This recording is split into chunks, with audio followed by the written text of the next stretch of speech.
Hi, I'm Mark Olives, and today I'd like to give you a tip to help you reduce negativity.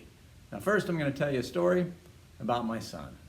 My son, ever since he's been little, tends to be more on the negative side. And for example, he'd come home from school, first day of school, I'd ask him, "Son, how was your first day of school?"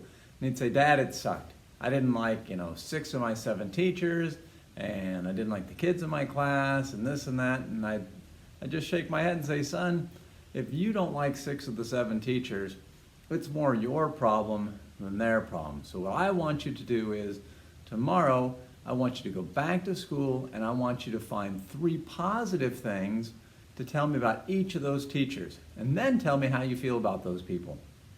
So he came back the next day, told me 3 positives, and then said that yes, he did feel a lot better.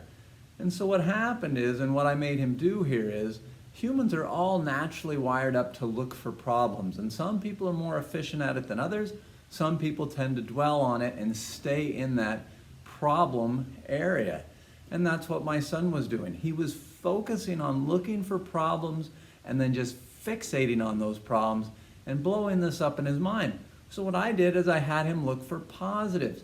So he can still see the negatives. Again, we're all wired up. We're going to find those negatives. Those negatives help keep us, or have kept us, alive in the past. We needed to find the snake that could bite us.